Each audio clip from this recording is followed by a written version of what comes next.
안녕하세요. 은행나무 해외문학 편집자 이판권입니다. 지난 찬스편에 이어 작가 탐구생활 두 번째 영상으로 독자분들에게 인사를 드리게 됐는데요. 무척 영광스럽습니다. 오늘 제가 소개할 작가는 헨리 제임스입니다. 헨리 제임스라고 하면 약간 생소하실 분들도 있을 것 같은데요. 여인의 초상의 작가라고 하면 아 그렇구나 하실 것 같아요. 저희 출판사에서 이번에 헨리 제임스의 중기 작품 보스턴 사람들을 출간하게 됐는데요. 그 작품을 읽기 전에 알고 있으면 재밌게 읽을 수 있을 만한 내용들을 열심히 준비해 봤습니다. 그럼 시작해 볼게요.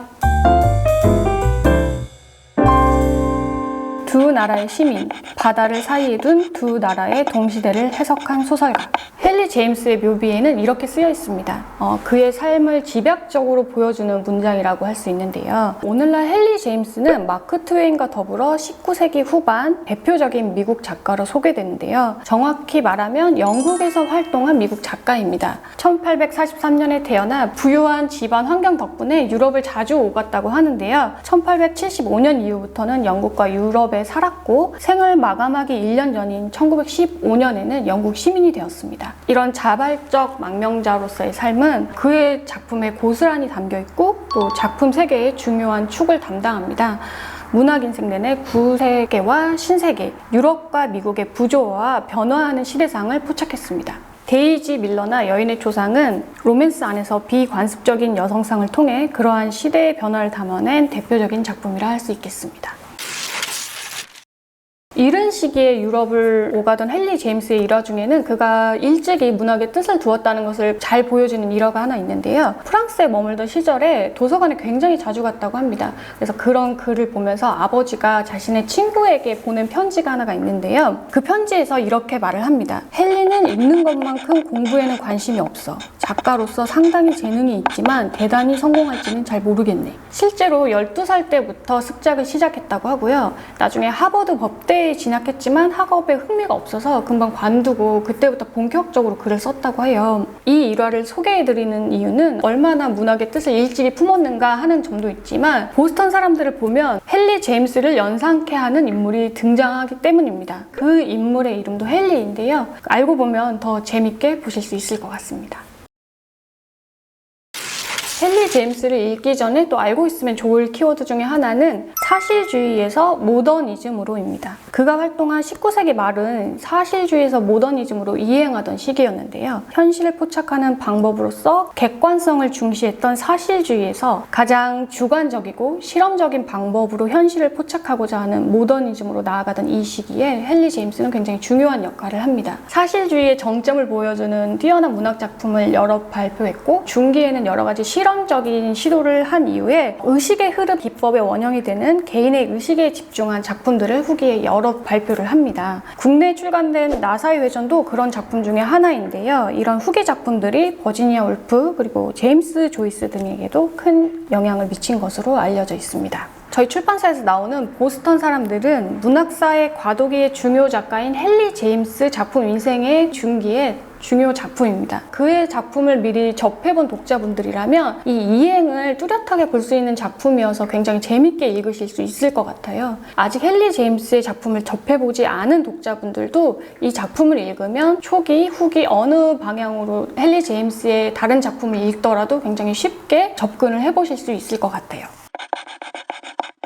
그럼 이제 보스턴 사람들에 좀 더 집중을 해서 살펴보겠습니다. 보스턴 사람들은 19세기 후반 여성 참정권 운동이 일어나던 보스턴을 배경으로 하고 있습니다. 세 남녀의 기이한 삼각관계를 바탕으로 격변하는 시대의 초상을 그린 작품입니다. 간단히 줄거리를 소개하자면 이렇습니다. 미시시피 출신의 변호사로 남북 전쟁의 참전자이자 굉장한 보수주의자인 베이지 랜섬이 먼 친척 올리브를 만나러 보스턴에 옵니다. 이 올리브라는 인물은 여성 참정권 운동을 하는 인물인데요. 둘은 이곳에서 우연한 기회에 여성의 고난에 대해서 연설을 하는 버리나라는 인물을 만나게 됩니다. 랜섬은 이 버리나를 보고 한눈에 반하게 되는데요. 반한 것은 랜섬만이 아니었습니다. 올리브 역시 자신이 하고 있는 운동에 천병에 설 수 있는 인물이라는 것을 바로 한눈에 알아보게 되는 거죠. 그래서 버리나를 사이에 두고 올리브와 랜섬이 벌이는 경쟁 혹은 둘 사이에서 버리나가 맞닥뜨리는 갈등이 작품의 주된 흐름을 이루고 있습니다. 이 책은 보스턴 결혼이라는 용어의 유래로도 또 잘 알려져 있어요. 보스턴 결혼은 돌봄과 연대감, 로맨스가 가미된 두 여성 간의 관계를 일컫는 표현인데요. 여성들에게 편협한 관계 정립을 요구하는 언어의 한계를 넘어서는 그런 용어로 최근 들어서 회자되고 있는 용어이기도 합니다. 이 책에 그 용어가 나오는 건 아니고요. 이 책에 담긴 19세기 여성들의 삶이 하나의 대안으로 떠오르면서 이 책 제목에 빗대서 보스턴 결혼이라고 쓰게 됐다고 해야 될 것 같아요. 그러한 삶이 잘 드러나는 대목이 하나 있어서 한번 읽어볼까 합니다. 올리브가 버리나를 만나서 미래를 상상하면서 마음이 부푸는 대목입니다. 그녀의 눈앞에는 램프를 밝힌 조용한 겨울밤의 평화로운 광경이 펼쳐졌다. 창밖에는 눈이 내리고 작은 탁자에는 차가 놓여있고 고르고 고른 동반자와 함께 괴테를 훌륭히 번역해내는 광경.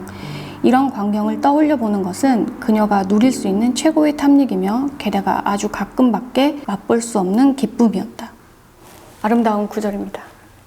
보스턴 결혼과 관련해서 여러 매체에서 보스턴 결혼은 헨리 제임스의 소설 보스턴 사람들에서 유래된 것으로 많이 소개가 됐어요. 근데 우리나라에서는 아직 출간이 된 적이 없었습니다. 이렇게 저희 출판사에서 출간한다는 소식을 전하니 독자분들이 정말 반가워해 주시고 되게 기다려 주셨거든요. 저희가 작업을 할 때도 굉장히 힘이 됐습니다. 그런데 이 책은 당대에는 좋은 평가를 받지 못했다고 해요. 그러니까 일단은 보스턴 사람들로부터 개혁에 앞섰던 보스턴의 정신을 희화했다고 비판받고 등장인물이 특정 실존 인물을 떠올리게 하는데 인물을 좀 희화했다는 비판을 받기도 했습니다. 이에 헨리 제임스가 제목 보스턴 사람들은 보스턴 시민 전체를 가리키는 게 아니라 두 여주인공 버리나와 올리브를 뜻하는 것이다 라고 억울함을 토로했다는 일화도 전해지는데요. 이후 문해평론가 F.R. 리비스는 이 작품을 영어로 쓰인 가장 뛰어난 두 소설 중 하나, 나머지 하나는 제임스의 여인의 초상이다 라고 극찬을 하기도 했어요. 왜 당대에는 혹평을 받았는데 후대에는 이런 찬사를 받았을까? 이 답은 보스턴 사람들 안에서 찾아볼 수가 있습니다. 작품 속에서 오랫동안 사회운동을 해온 미스 버즈 아이라는 인물은 진보는 돌아봤을 때만 깨달을 수 있는 것이라는 말을 하는데요. 마찬가지로 이 작품의 의미도 돌아봤을 때 비로소 더 뚜렷해졌던 게 아닐까 합니다. 소설 속 올리브는 남성을 하나의 계급으로 보고 하나의 계급 투쟁으로서 여성 인권 운동에 몸담지만 한편으로는 선민의식을 버리지 못하는 면모가 엿보이기도 합니다. 랜섬은 확고한 가부장제로의 회귀를 꿈꾸며 그를 뒷받침하려는 자신만의 논지를 가지고 있지만 그 논지는 자신의 욕망 때문에 자주 궤변으로 변하고 맙니다. 때문에 이 작품은 얼핏 양쪽을 다 비웃고 있는 것 같지만 사실은 양쪽의 모순과 비약을 다 간파하고 포괄하고 있는 작품이라고 할 수 있겠습니다. 이제 막 꿈틀거리는 변화를 경험하고 있는 당대에는 이것을 현실로 받아들이지 못하거나 아니면 현실이라는 것을 깨닫지 못했는데 후대에 봤을 때는 소설이라는 장르 안에서 한 시대를 정확히 그리고 진실하게 담아낸 작품임을 알아보게 된 게 아닐까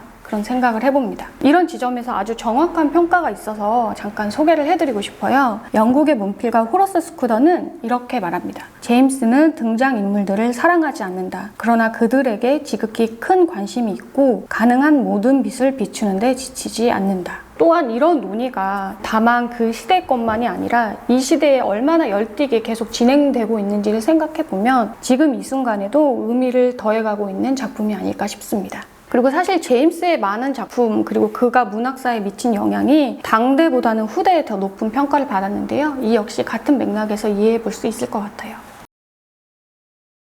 그러나 무엇보다 제가 이 책을 독자 여러분들한테 추천드리고 싶은 이유는 이 책이 재미있기 때문입니다. 펭귄판 해설을 쓴 리처드 랜스다운 교수는 이 책을 헨리 제임스의 소설 중 가장 웃긴 소설이라고 소개를 했는데요. 마치 현관 로맨스를 방불케 하는 그런 흥미진진한 로맨스 속에서 위트 넘치고 신랄한 풍자가 멈추지 않고 계속 등장을 하는데요. 그래서 읽는 재미가 대단한 작품입니다. 마지막으로 제가 좋아하는 두 가지 대목을 소개하고자 합니다. 버리나가 연설을 끝내고 나서 랜섬을 만나서 대화하는 장면인데요. 대화는 버리나 랜섬 순으로 진행이 됩니다. 당신이 내 말을 듣지 않아도 상관없어요. 당신만 뒤처질 뿐이니. 제가 뒤처지면 당신이 날 위로하러 돌아오시겠죠. 저는 절대로 돌아가지 않습니다. 아니요, 당신이 제일 먼저 돌아올 겁니다. 그리고 하나는 랜섬이 자부하는 기사도 정신을 발휘하면서 칭송의 말을 지나치게 하는 대목입니다. 확실히 당신은 어떤 일에나 항상 진정한 길을 선택하는 분이죠. 그는 좀처럼 위선을 떠는 법이 없었지만 한 번 위선을 떨기 시작하면 멈출 줄을 몰랐다. 만약 이런 시니컬한 코멘트를 좋아하는 독자분이라면 굉장히 재밌게 읽으실 수 있을 것 같아요. 아무쪼록 독자 여러분께서 이 보스턴 사람들을 관심 깊게 그리고 재밌게 봐주신다면 좋겠습니다.